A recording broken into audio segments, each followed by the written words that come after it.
Magandang araw po sa inyo lahat. Welcome to this episode of Men of Light.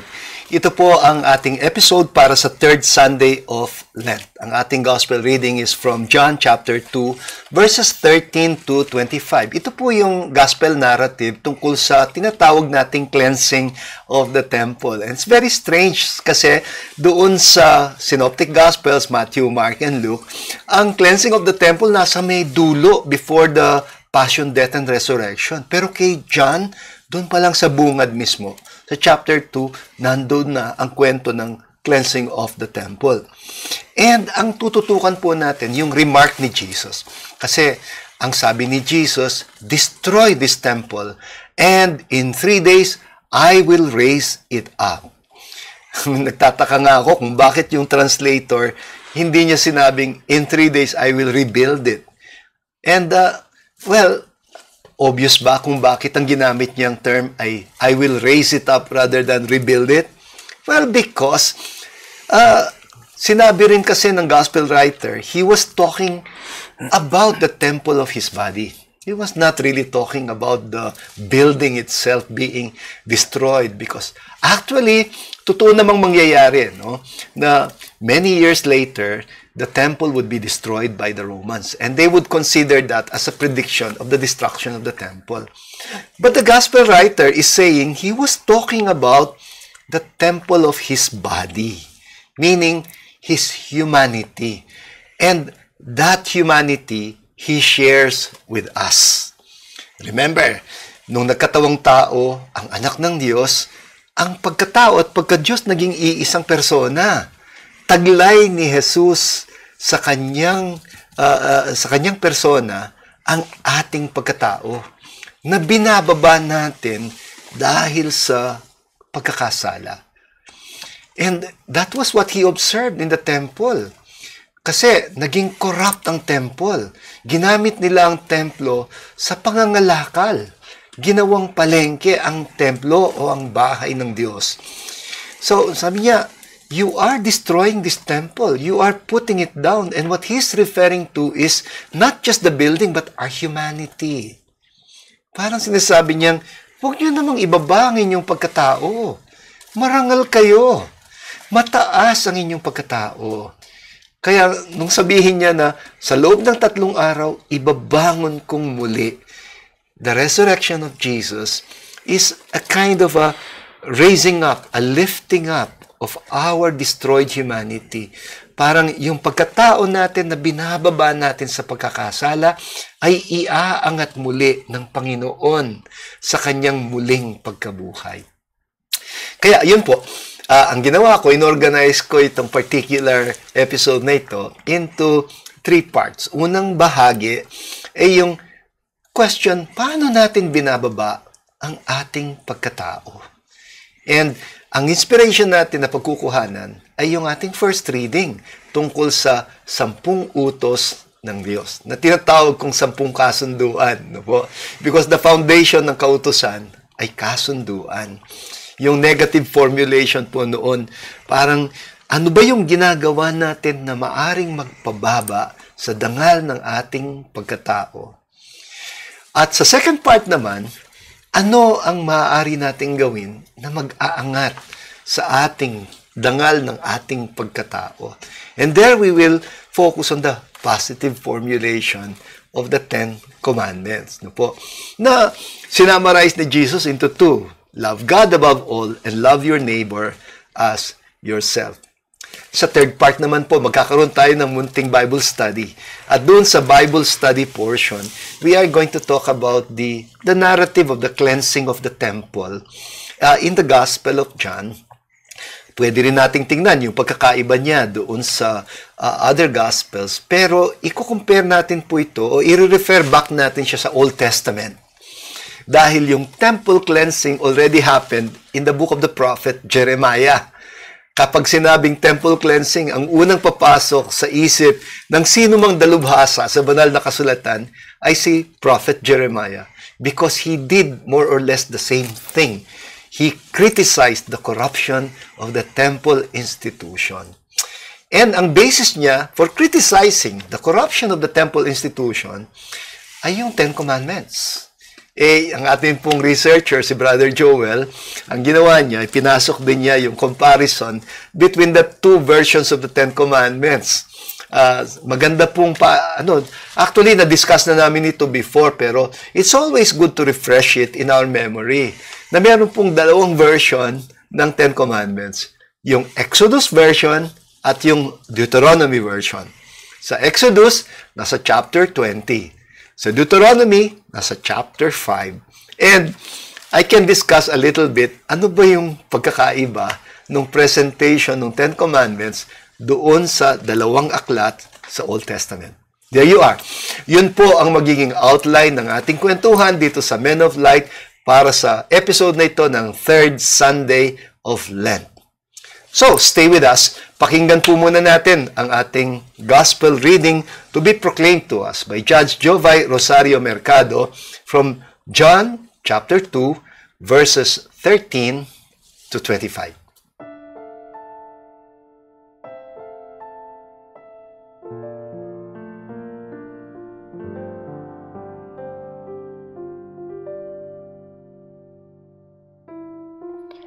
Pagbasa mula sa Ebanghelyo ayon kay San Juan.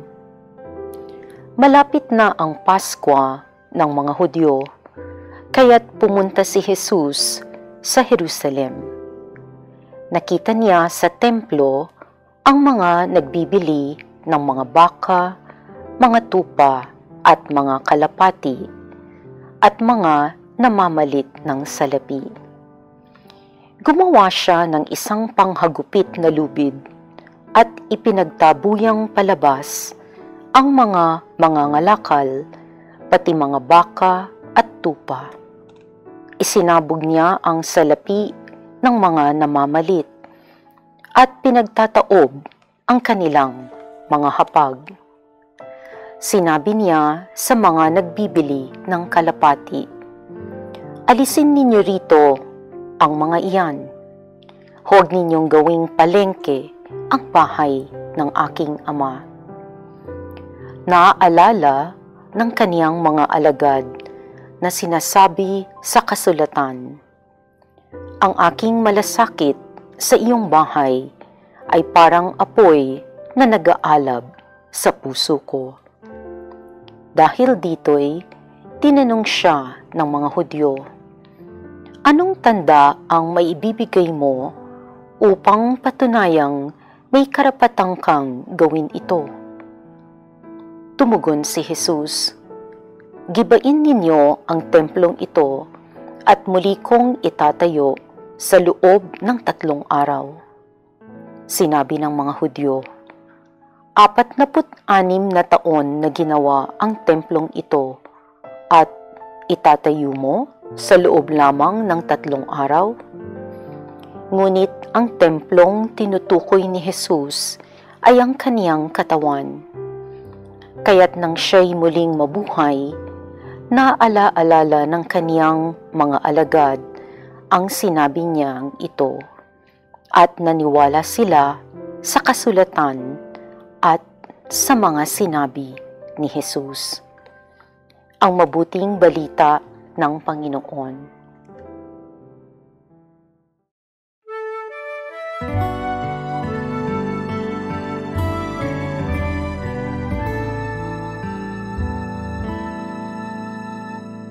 Maraming salamat po sa nagbasa sa ating Ebanghelyo, si Judge Jovay Rosario Mercado. Kayo po ay nanonood ng Men of Light at ito po ang ating episode for the third Sunday of Lent. Ang ating gospel reading ay galing sa John chapter 2 verses 13 to 25, the story or the narrative of the cleansing of the temple.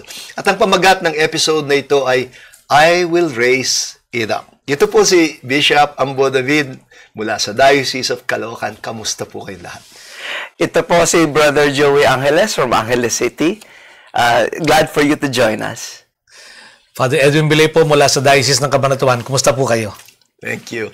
So, katulad po ng nabanggit ko na doon sa ating introduction, ang first part po natin ay ifo-focus natin doon sa ano bang nagpapababa sa ating pagkatao. Kasi Jesus was really, nadismaya talaga ang Panginoon nung pumasok siya dun sa templo. At he was probably expecting immediately a prayerful atmosphere. Aba, biglang tumambad sa kanyang paningin ay, palengke! Kalakalan! Parang ginamit pati yung outer space nung kinatawag na courtyard of the Gentiles where visitors from even pagans were welcome. Doon sa courtyard of the Gentiles. Pero yung mga saserdote ng templo, ginamit din yun. Para sa kalakalan nila ng yung mga animals na binibenta doon for Holocaust, for sacrifice. Parang nadismaya si Jesus na makita niyang the corruption of humanity. The corruption of humanity. So, ito, kaya po ang question natin dito sa first part ay, ano ba ang nagpapababa sa ating pagkatao? Basing ourselves on our inspiration on the 10 utos. Kasi doon pa lang 10 utos, maririnig mo na, wag mong gawin to, wag mong gawin yun. Kasi nakakababa ng ating pagkatao. Marangal tayo. Yes. Bishop, yung since let's go back in time during the just to prove that for God importante yung dignity ng tao. When he answered the cries of the people who were in Egypt, basically nung lumabas na sila, this is after 8 generations of slavery, this seems to be their first taste of freedom. So baka they did not even know what freedom felt or what freedom meant. That's right. And so that siguro hindi nila gagayahin yung mga sumakop sa kanila. This covenant was made, yung Ten Commandments. That's right. And basically, now they have a law. They have yung kasunduan. Okay. Basically, things have changed. Like, I'm sure these people were worshiping the deities of them. And every day they would pray to them and even made some images of these gods. And wala nangyayari. And one of the commandments mentions you shall worship this God of Moses. And dahil yung mga pagan gods, walang kwenta yan. Do not worship, do not call God what is not God. Parang ganun ba? Kapag tayo ay sumasamba sa mga Diyos-Diyosan, minsan binabatikos tayo dyan Akala nila yung tinutukoy na Diyos-Diyosan, yung mga rebulto, yung mga ganyan. No. It's about kapag ang values natin na twisted, na para bang, lalo na kapag mas mahalaga pa yung pera kaysa sa tao, kapag nakakalimutan na ng tao, para saan siya nabubuhay at naghahanap buhay. Baka hindi na ang Diyos mo. Baka iba na yung dinidiyos mo, di ba? Father Edwin. Yung binanggit sa unang bahagi ng ating discussion, yung negative formulation ng Ten Commandments. At sabi ko nga, ba't nga ba ganun? Tatatlo yung positive? O dalawa ba? O dalawa lang. Tapos 8 yung negative. Pero kung titingnan ko nga, doon naman sa sinabi ni Jesus na... Before you proceed, yung pong dalawa na tinutukoy ni Father Edwin ay keep holy the Sabbath day at saka honor your father and mother. Yun lang ang positively formulated. The rest, thou shalt not. Huwag mong gawin to, huwag mong gawin yun. Yung wag gawin, kung babalikan ko yung summary ni Jesus sa Ten Commandments, yung love your God and your neighbor, sabi ko talagang kung mahal mo, hindi mo gagawa ng masama Doon palagay ko nag-uugat lahat. Kapag mahal mo yung kapwa mo, hindi mo siya sasaktan, no? Hindi mo siya nanakawan. Magiging tapat ka sa kanya, no? Hindi ka magsisinungaling sa kanya, no? Lahat ng ito ay kung doon nakabase, parang sabi mo nga, kailangan pa bang i-memorize yun? hindi na kailangan. Huwag kang gagawa na makakasakit at makakasama sa kapwa. Yun lang talaga. Parang message parati ni Jesus, we're better than that. Parang wag mo namang ibaba ang pagkatao mo. Dahil ang ating pagkatao ay templo ng Diyos. Even St. Paul is saying that. Your bodies are the temple of God. Tayo mismo. Meaning, don't ever believe na tayo ay innately sinful and bad. Hindi tayo masama kasi mabuti ang Diyos na lumikha sa atin. If the God who created us is a good God, how can you consider your humanity or even human flesh as evil? Kasi hindi ba ngayon parang napaka-pejorative ng tingin natin sa ating humanity eh. Di ba yung nagpa-apologize pa tayo sapagkat kami Tao tao lamang. Parang ba napakasama na maging tao? Parang ganun ba?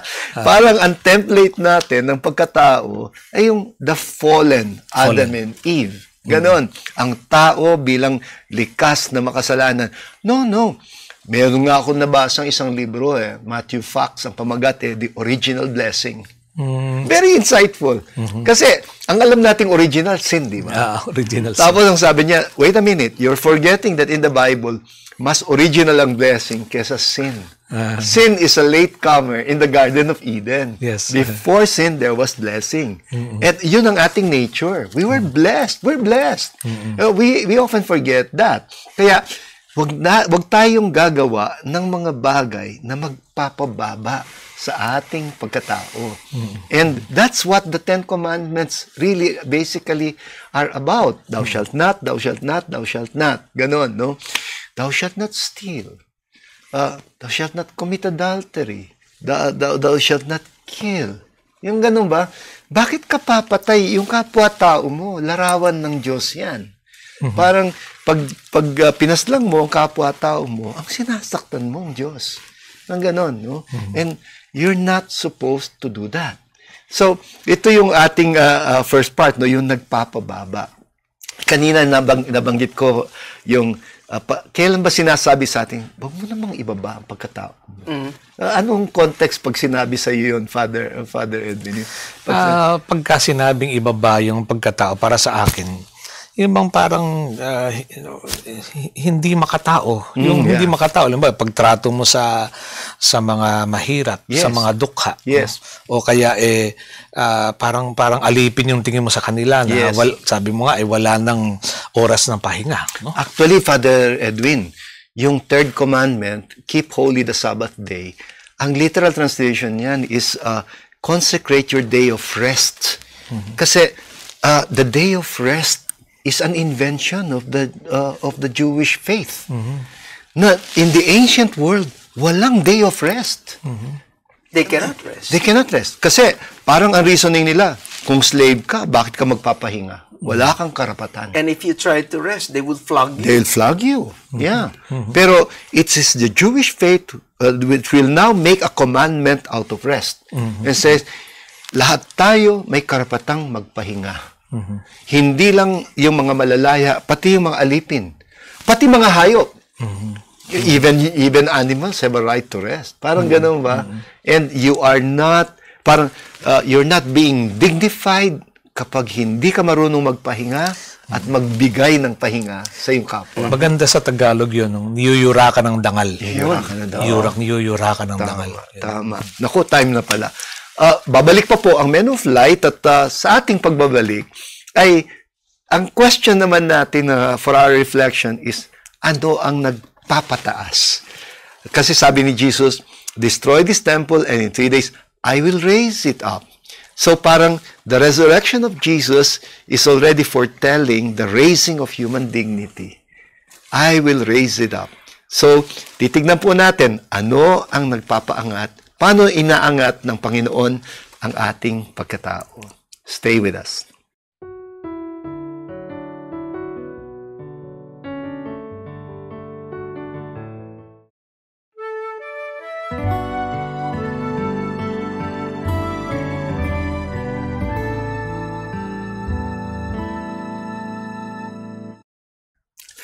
Thank you very much for staying with us, Men of Light. Kayo po ay nanonood pa rin ng ating episode para sa third Sunday of Lent. Ang ating pinagninilayan na gospel reading is still from John chapter 2 verses 13 to 25. Ito po yung tinatawag nating gospel narrative about the cleansing of the temple. At ang pamagat ng episode na ito ay I will raise it up. Kasama pa rin po natin sa ating kwentuhan si Father Edwin Belay, si Brother Joey Angeles at ang inyong lingkod, Bishop Ambo David.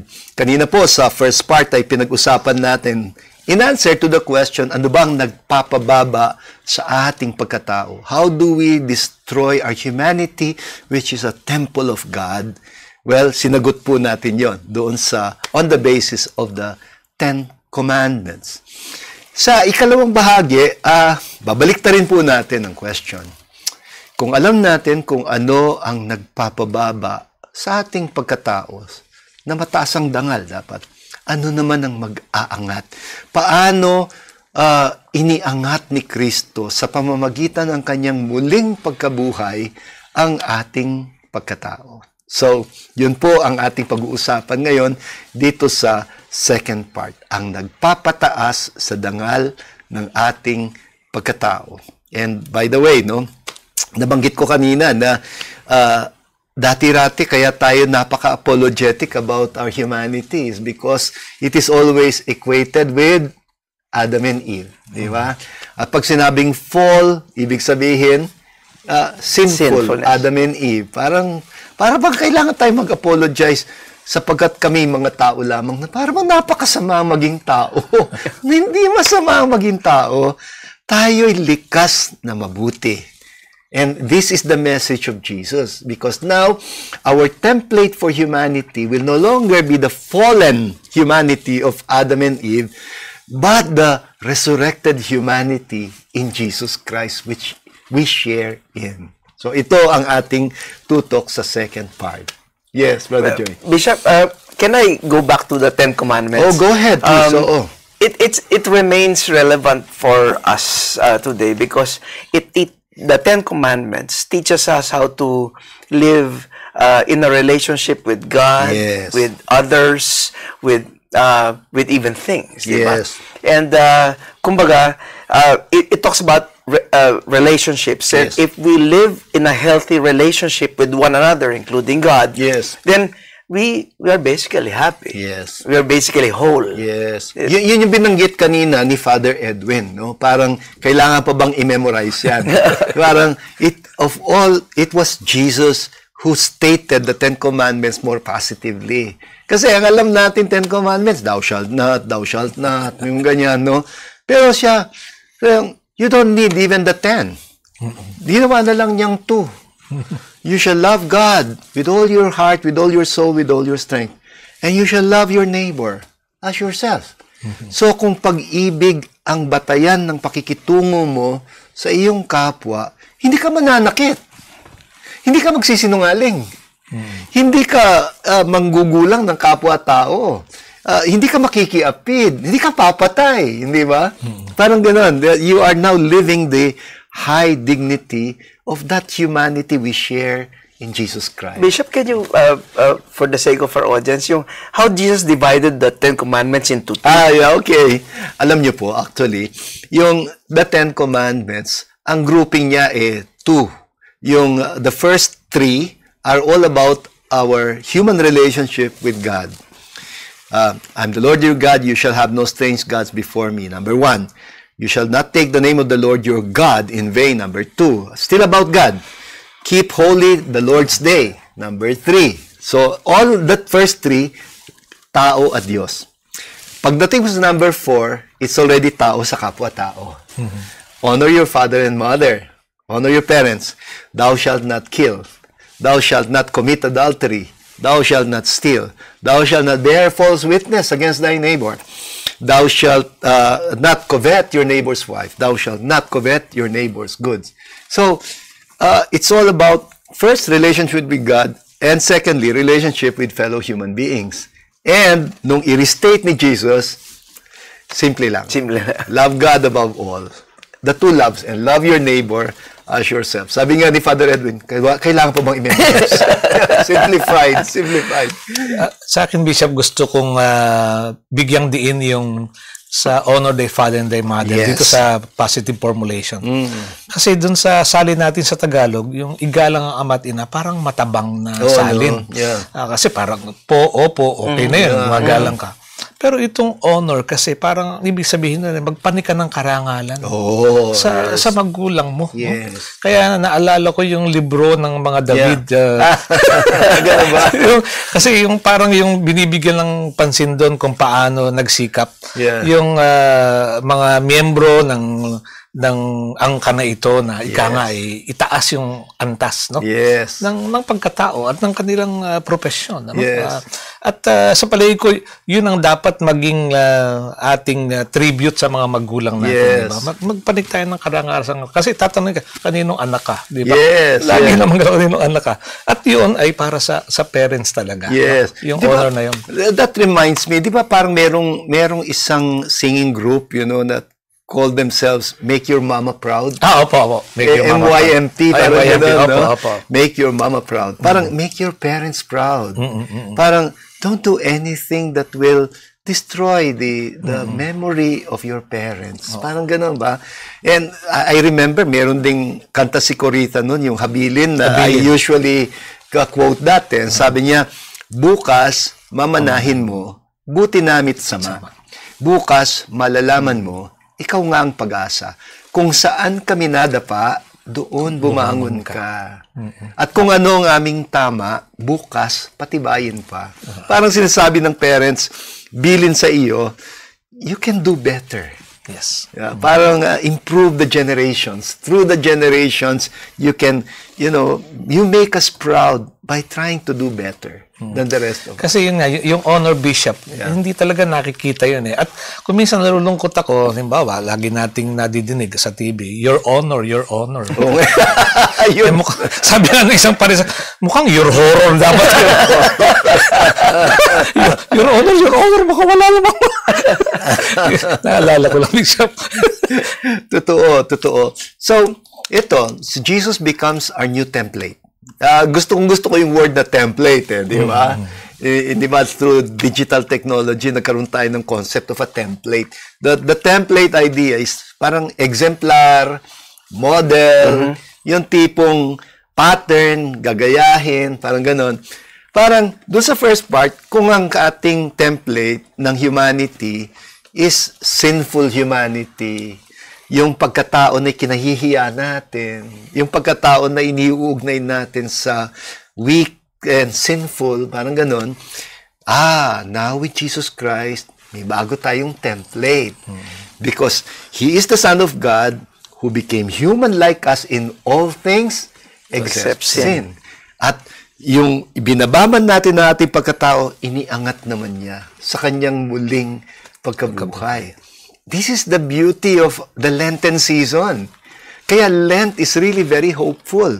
Parang sinasabi na ito yung ating paraan ng pakikiisa sa Panginoon para maitaas na muli ang dangal ng ating pagkatao with a new template of humanity in Jesus Christ, the resurrected Lord.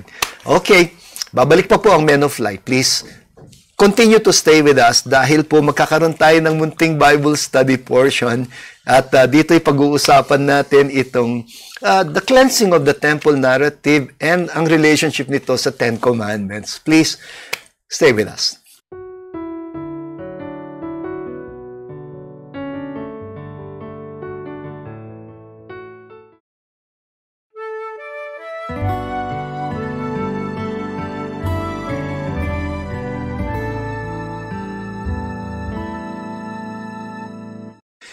Maraming salamat po for staying with us dito sa Men of Light.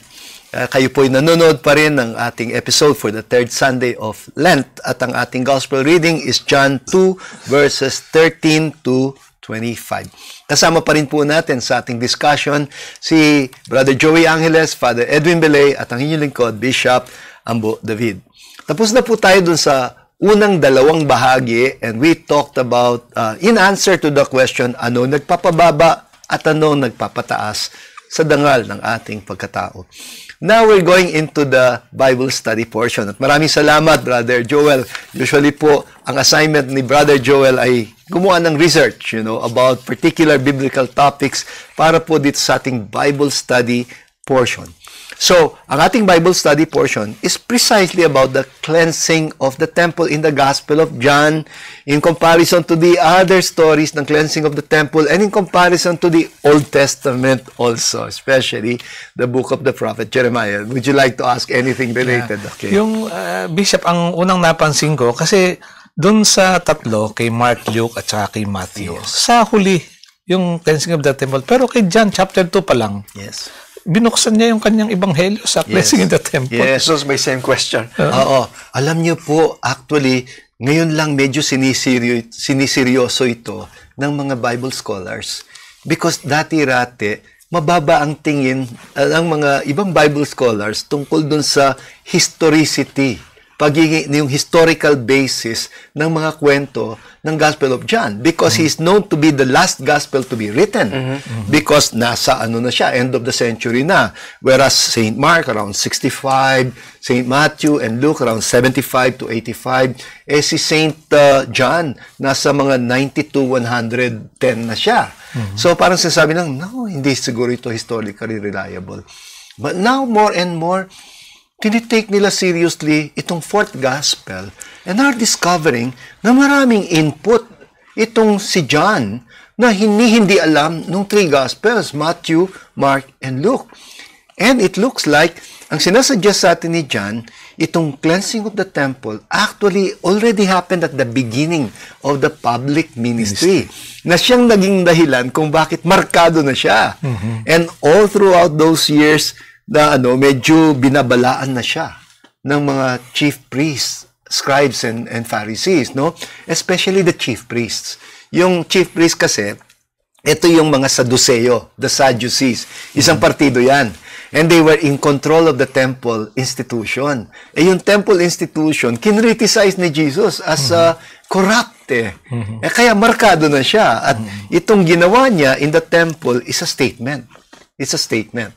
So, actually, ako mas inclined ako to believe na mas historically accurate si John pagdating sa cleansing of the temple. Could it be, Bishop, since nangyari to early on, kaya madalas sabihin ni Jesus, pag nag-heal siya, huwag kayo maingay. Yes, yes, you're right, precisely.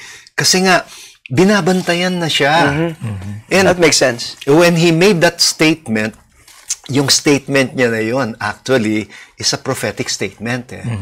Dahil, and I'm glad na remind ni Brother Joel dito sa research na ginawa niya, kasi binalikan niya si Prophet Jeremiah. Kung hindi ka Kristiyano, kung ikaw ay Jewish, and you talk about cleansing of the temple, you will not think of Jesus. Because the original cleansing of the temple happened already in the book of the Prophet Jeremiah. Assignment niyo po yan. Basahin niyo in chapter 7 of Jeremiah na the prophet one day, binatikos talaga niya yung temple institutions. Very corrupt. Ang sabi niya, pinagmamalaki ninyo na sumasamba kayo sa templong ito, pero nilalabag naman ninyo lahat ng 10 utos ng Diyos. So para bang anong mukha nang ihaharap nyo sa Panginoon? Nag-aalay kayo at lahat ng susunuging handog, and yet you do the exact opposite in your society. And kayo nga, yun yung kanyang temple cleansing. Because of that, minarkahan din si Jeremiah. They wanted to kill him.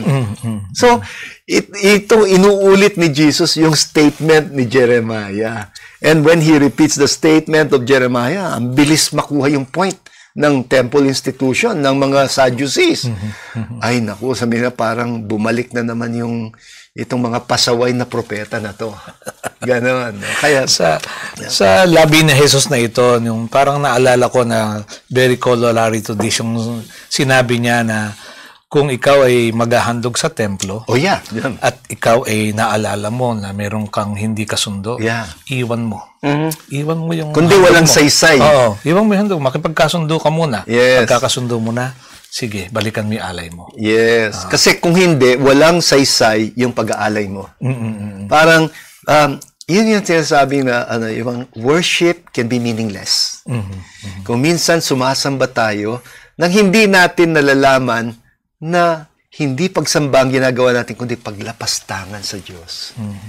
Kung hindi naman tayo maging tapat sa ating kasunduan sa Kanya. Di ba? Kaya parang sinasabi, the foundation of the commandments are our commitments. our commitment to the covenant. Relasyon siya.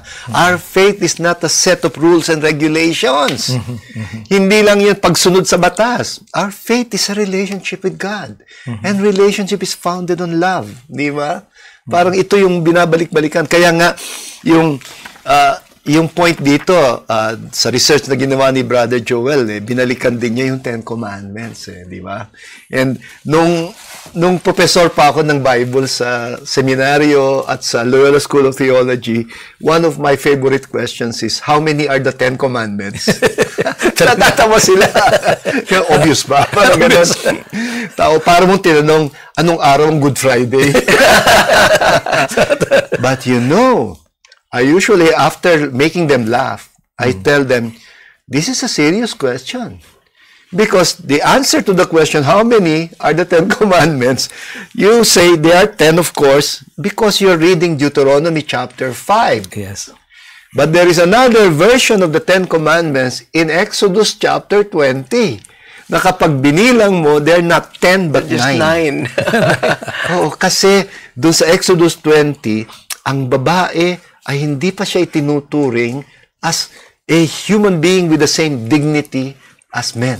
But property. Kaya alam niyo po, mga kababaihan, you should be happy about the book of Deuteronomy. Because, my God, in the book of Exodus, woman was only treated like a property of man. Kaya yung 9th commandment sa Exodus 20, thou shalt not covet your neighbor's goods, which would include his house, number 1 yung house, his wife, number 2 yung wife, his male or female slaves, his ox or ass or any animal or anything that belongs to him. And in Deuteronomy, ihihiwalay na yung babae. 9th commandment, thou shalt not covet thy neighbor's wife, period. And then, thou shalt not covet thy neighbor's goods. 10th commandment na siya. It's a new development in their morality, and thanks be to God, through the Ten Commandments as they develop through time. So, babalik po ang Men of Light, please. Don't go away, and as usual, we're going to acknowledge your text messages, prayer requests, at mga comments sa YouTube and Facebook. Please, babalik po kami.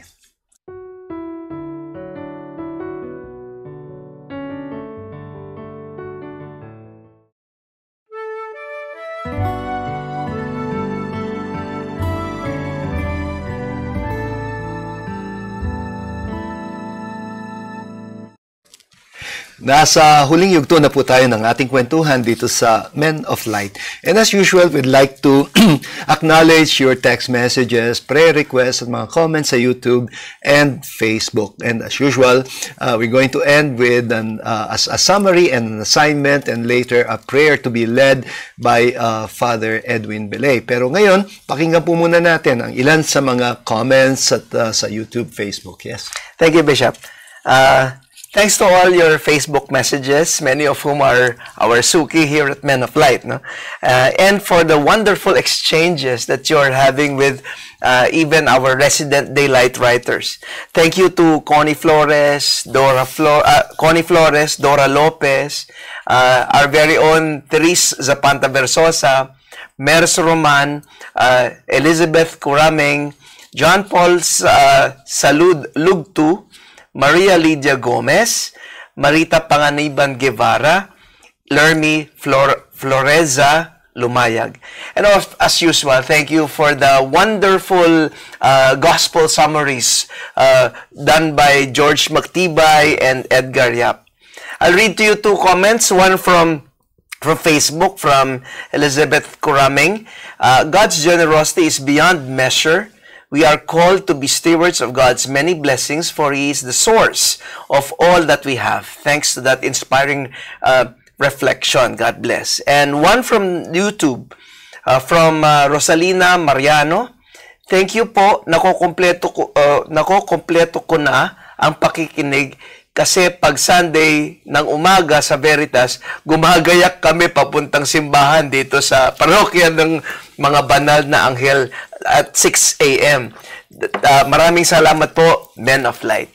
That's all, Bishop. Thank you very much. And just a few birthday celebrators na po para sa second week of March, of course, March 9, ano po, ay birthday ng ating minamahal na Archbishop Emeritus ng Archdiocese of San Fernando, Pampanga, Most Reverend Paciano B. Aniceto Didi. Happy birthday po, Apo Seto, as well as Father Ramon Macasyog, and my sister Claire.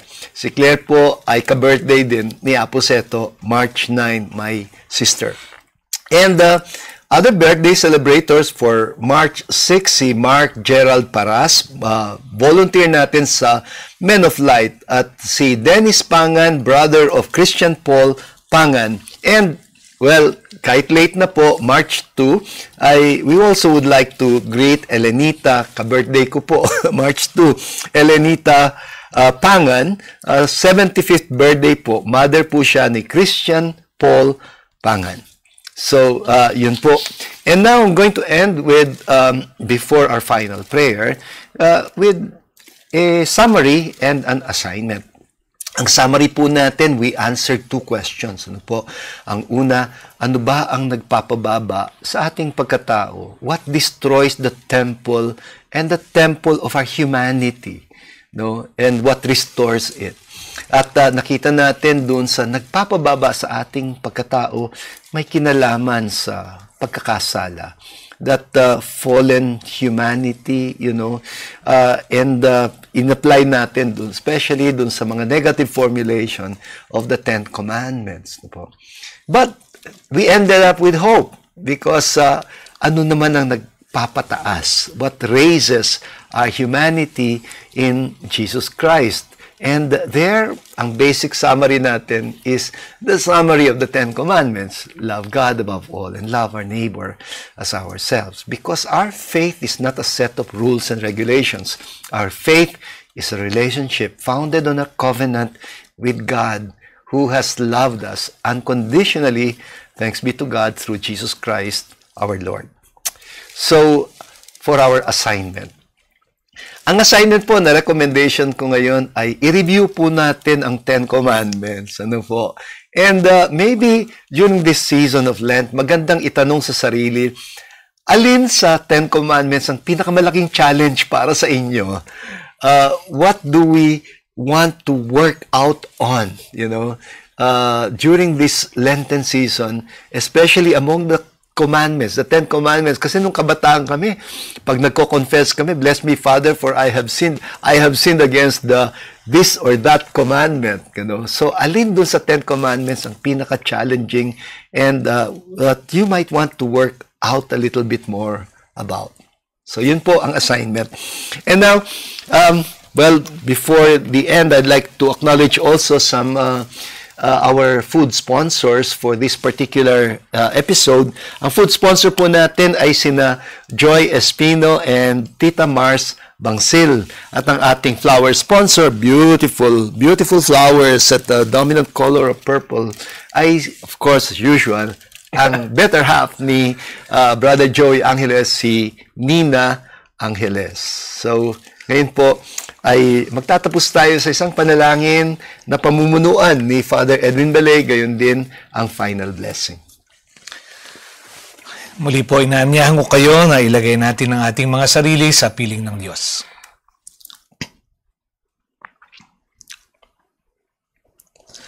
Sa ngalan ng Ama, at ng Anak, at ng Espiritu Santo. Amen. Amen. Lord, marami sa amin, kung hindi lahat, ay nagnanais ng kalinisan sa aming sarili, sa aming tahanan, sa aming simbahan at sa aming bayan. Kahit nga sa aming mga katawan, malinis kami. Sa linggong ito, nilinis mo ang templo. Sabi mo nga, hindi ito dapat matulad sa palengke o sa kuta ng mga magnanakaw sapagkat ito ay tahanan ng Diyos Ama. Kami man ay tahanan ng Diyos. Subalit madalas ay nagpapabaya kami na marumihan, gawing magulo o walang kaayusan ang aming buhay at ang iyong bahay sa amin. Kumbaga, parang palengke lang. Maingay, sama-sama, lahok-lahok, sa dami ng mga nag-aalok. Sa aming budhi, naroon na ang palitan, bentahan, dayaan, nakawan, at minsan kahayupan. At hinahayaan lang namin ito. Kaya pinabababa namin ang aming dangal.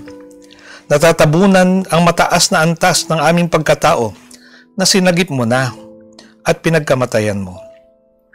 Kailan kaya namin naayusin at lilinisin ang iyong tahanan sa aming budhi? Kailan namin ititigil ang palitan at bentahang nagaganap? Kailan ka namin hindi na ipagpapalit? Kailan ka namin hindi na ibebenta? Kailan namin ihinto ang nakawan? Ang pagpayag namin na nakawin ka sa amin ng kalaban. Lord, kami ang iyong templo. Kami ang iyong tahanan. Masakit na marinig na ginawa naming palengke ang aming sarili. Parang kalakal lang. Mas masakit marinig na pumayag kaming pagpugaran o pagkutaan ng mga magnanakaw. Na ipagpapalit ka po namin sa palengking likhari namin. Minsan na ibebenta pa, kapalit ng ilang pirasong pilak. Parang kinakalakal namin ang pananampalataya at ang aming mga prinsipyo. Pumapayag kami kasi malaki ang bigayan o kaya kinakaibigan namin ang mga mayayaman para kami man ay maambunan. Sorry po. Dahil pinagpugad o pinagkuta na namin ang kasalanan sa aming buhay, ang dayaan, lamangan at nakawan ay naging normal na lamang. Dahil kinukupkup namin sila, pumapayag kaming mga maging kasabwat ng katiwalaan. Sorry po ulit. Dahil nagpugad o nagkuta na, kailangan na ng hagupit para ito'y maitaboy at mapalayas. Masakit po ito pero kailangan. Sorry po talaga, nagpabaya kasi kami. Tulungan mo kami na ibalik ang aming sarili bilang tahanan ng Ama. Huwag na naming ipagpaliban ang paglapit sa kumpisalan upang linisin at ayusin ang aming mga budhi, ang aming buhay at ang iyong bahay. Piliin lang namin ang magpapataas sa aming pagkatao at iwaksi anumang magpapababa dito. Linisin mo kami, ayusin mo kami, hagupitin mo kami kung kinakailangan upang muli ay makapanahan ka sa amin. Hindi akin ang templong ito, ako ay templo mo. Sa iyo ito, Ama, nakikitira lamang ako. Tulungan mo ako. Iyangat mo ako sa aking pagkadapa. Ibangon mo ako sa aking pagkagupiling. Patawarin mo po ako. Hinihiling namin ito sa iyo, Ama, sa pamamagitan ng Jesucristo, kasama ng Espiritu Santo, magpasawalang hanggan. Amen. Amen.